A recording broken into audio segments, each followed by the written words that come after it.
oui, devant le laboratoire du Dr Sam. On a apporté beaucoup d'éléments prélevés à Kelso dans le but de les faire analyser. On a des échantillons de terre dans lesquels on va chercher des signes d'anomalie. On a aussi apporté un joint de caoutchouc provenant du réservoir d'essence du B25. On cherche à déterminer si un problème technique comme un feu électrique, dont l'un des techniciens avait parlé, pourrait être à l'origine de l'explosion du réservoir d'essence et par extension la cause du crash du B25. L'expert scientifique, Ted Ackworth, a rejoint l'équipe. Il vient tout juste de terminer les analyses des échantillons de débris d'OVNI provenant de Maury Island. Pat a plongé au large de Maury Island, dans l'État de Washington, et la majorité des roches qu'il a trouvées ressemblaient à ça, c'est-à-dire des roches sédimentaires. On les retrouve partout dans cette région. Puis, il a trouvé quelque chose de plus intéressant, et j'imagine que cette découverte l'a enthousiasmé. Il s'agit de cet échantillon. Il est très léger. On voit tout de suite que cette roche diffère de celle qu'on trouve habituellement dans la région, de par sa couleur et son poids. On voit des petites bulles, une texture en vésicule, qu'on peut retrouver sur des morceaux de métal qu'on a chauffés ou aérés.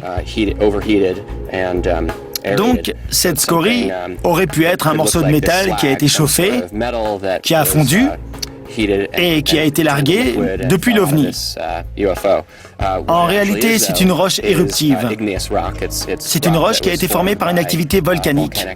La roche éruptive se trouve dans le manteau et elle est projetée à la surface lors d'une éruption. Je ne crois pas que ce soit une scorie extraterrestre, mais je comprends pourquoi Pat a pu être tenté de le croire. En quête de réponse, l'équipe se dirige vers le laboratoire. Salut Sam, ça va? Content de te revoir. Je vous présente le docteur Sam Iyengar. Le docteur Iyengar va analyser les échantillons de l'épave à la recherche d'anomalies. C'est la première fois qu'on utilise une telle précision scientifique pour une enquête sur un OVNI. On va mesurer ces échantillons et voir si on y trouve une anomalie, une chose inexplicable. On avait plusieurs échantillons de terre du site de l'accident. On avait un morceau de métal, de l'aluminium je crois, et un morceau de caoutchouc, qui pourrait être un fragment de l'avion. On peut identifier la majeure partie des matériaux. Il s'agit de déterminer s'ils comportent des anomalies ou non. On a effectué plusieurs tests métallurgiques conventionnels conformes à l'industrie, des radiographies. On s'apprête à bombarder l'échantillon de lumière infrarouge. Pour évaluer les vibrations moléculaires. On a mesuré les diffractions au rayon X. On a utilisé un microscope électronique à balayage. Avec ce système, on fait passer des rayons X à travers le matériau. Je crois qu'on a effectué tous les tests possibles à l'aide d'outils de haute précision. Il ne reste plus qu'à souhaiter avoir eu la chance d'être tombé sur l'échantillon qui contenait la preuve recherchée.